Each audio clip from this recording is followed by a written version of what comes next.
Welcome back, everybody. Today's video, I am stuck in my room. Just kidding.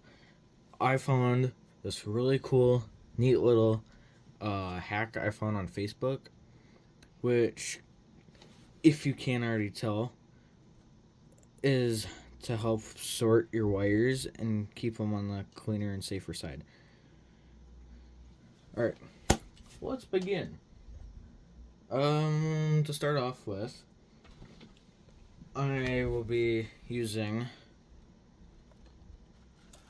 a roll of what is it?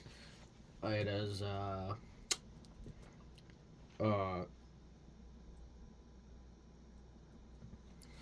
cordage that you can just buy on Amazon or Walmart or yeah. Oh yes, this is paracord. My bad. Brain fart, you know. Anyways, just buy this on Amazon or Walmart or wherever. Target. Sure. But you don't have to buy 100 yard like I did. You can buy just a small roll. But I am running, let's see, this was 2 millimeter thick cordage. Then to start off with, you can take like your motor,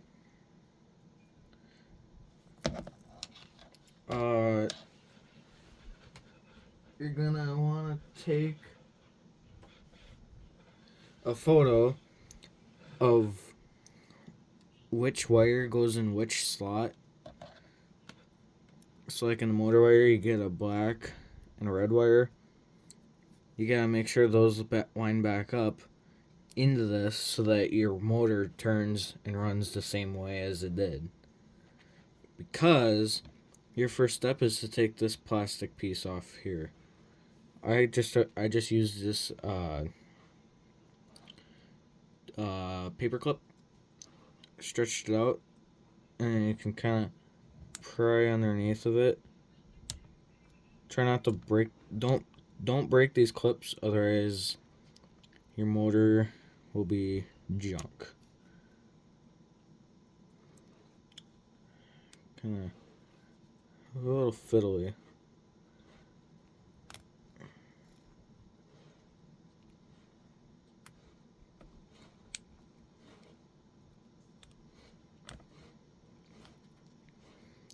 Anyways, as I'm working on this, you're also going to need some heat shrink.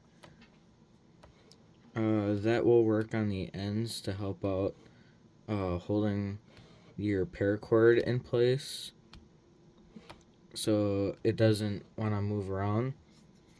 And it'll keep it so it's got like room in there. It's not all super tight.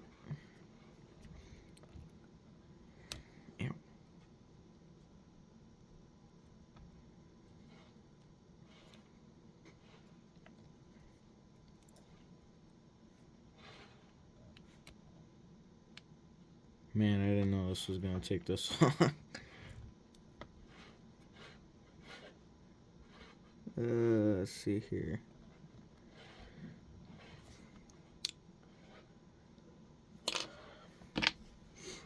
Try a screwdriver.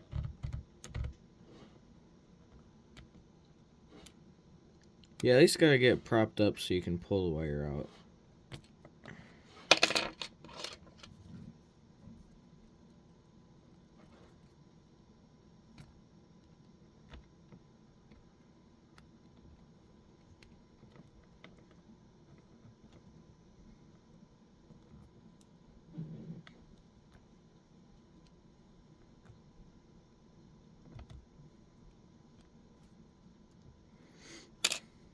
Let's see here.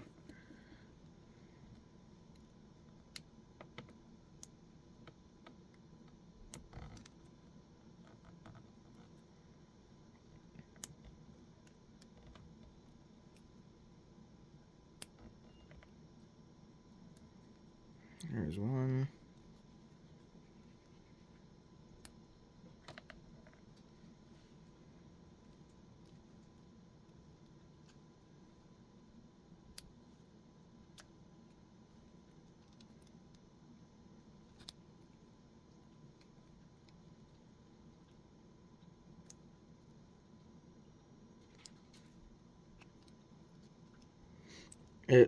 It's easier if you can get like the gap in there. It's kind of hard for the camera to see it. But you can get a gap in there. Kind of peel up. Or put something in it. And then pry that bar on.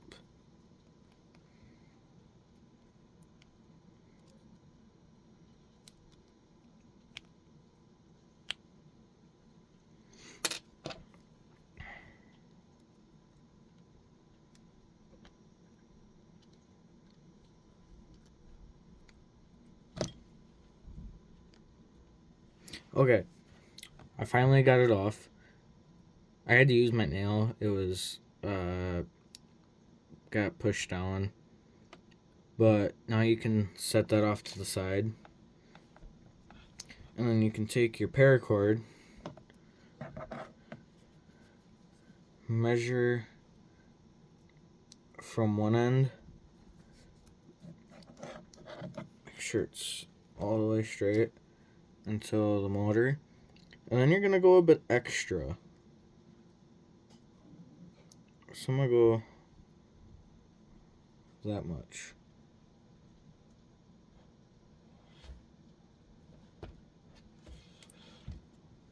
And then you're going to cut it at that much. So that, yeah.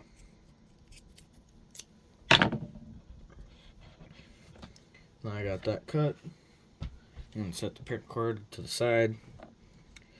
Now the next thing you're going to want to do with this piece that you cut is take all the little tiny strands inside of it. You're going to want to pull all those out so it's hollow.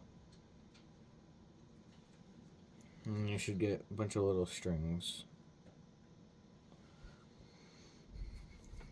The next thing I like to do so that it doesn't come unbraided at the end is just take a lighter to it and lightly burn so that it gets all crumpled up and doesn't want to spread apart. Make sure to do it to both ends. Should get something that looks like so.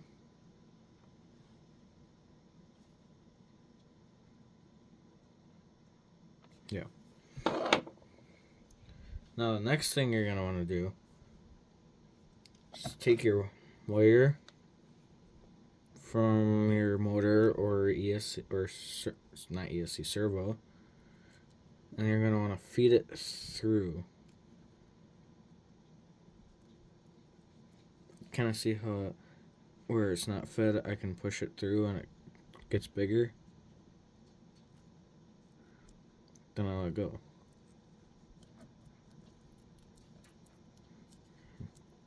Take this tag off.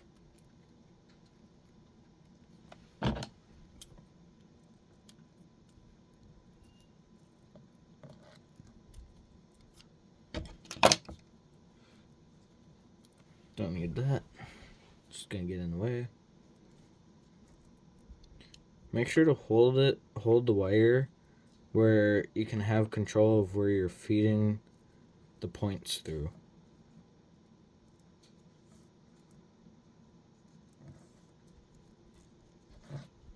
Okay. No, it's not fully out, not fully through yet, but you can see it's almost through the black wire here. So, just kind of measure where it needs to be. That seems pretty good as is at the moment. So next, I will take my heat shrink, which I have whatever this brand is.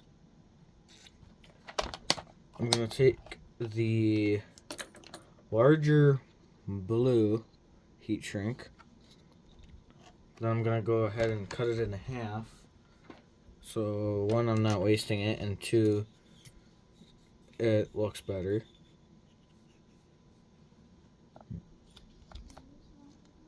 Snip that. And then next up, you're going to feed it through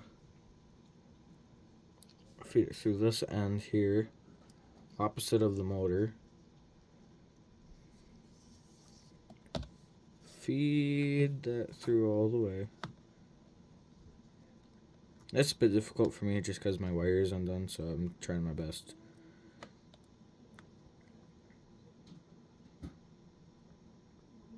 I'll pull the string off just a bit more. And then you get it so it's like so. So it's like so. So it's half string on the one way and then half wire hanging out on the other way. And then you're just going to take your lighter and then make sure that it's going to be strong enough to hold. So make sure those wires are nice and tight. And the heat shrink. So it shouldn't come off at all.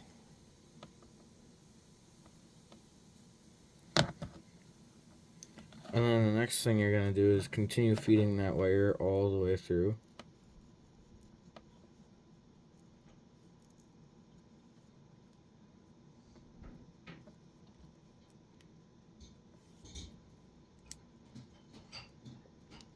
Alright, now I got it to come out this end. I'm going to leave a gap, probably that much. Don't be afraid to leave it so it's like this. It gives it room to flex and everything else. And then you're going to take the other piece of heat shrink, put it through that end, make sure it covers the string and the wires just like so. And then, once again, take your lighter, shrink it all together.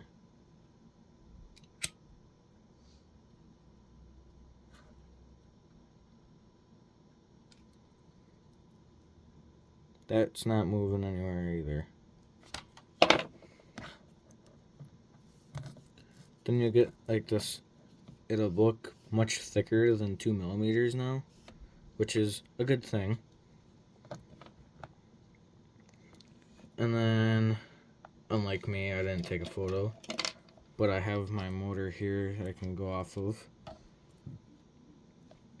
And remember, the motor plug is curved in 2 corners, so that helps you out to know that this flat side goes towards the back of the hitch, or to the hitch, which also indicates that black wire goes in the right slot for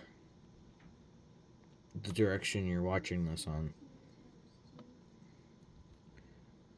It's easier to thread both of them through the holes.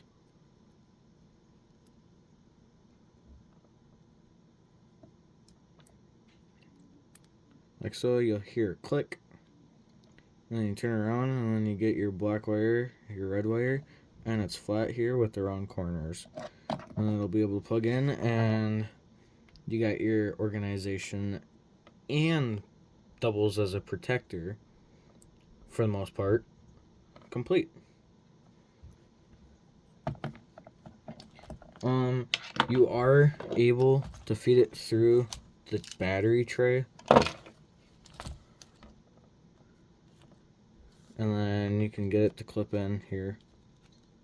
It's not going to touch your drive shafts, don't worry about it. Unless you have it so it will touch your drive shafts, make sure it doesn't. Otherwise, it will fit in the battery tray.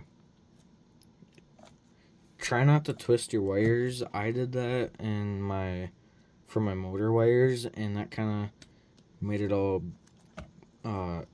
bumpy and everything, so it's a bit It's a bit bumpy, but otherwise it's not going to harm the battery or anything like that. Otherwise, you can put your battery in and it'll sit in there just as good as it was. Plug your truck in. Make sure you turn your controller on, unlike me. And then you're all good to go. Now, if your motor ends up going the wrong direction, or even your servo ends up going the wrong direction, you can watch a YouTube video that helps out with that. I might post one helping out, but there is already plenty out there. So, otherwise, that will be it for today's video. Thanks for watching. Share, subscribe, leave a like. Helps out. I sound like a robot. Alright. Catch you guys on the next one.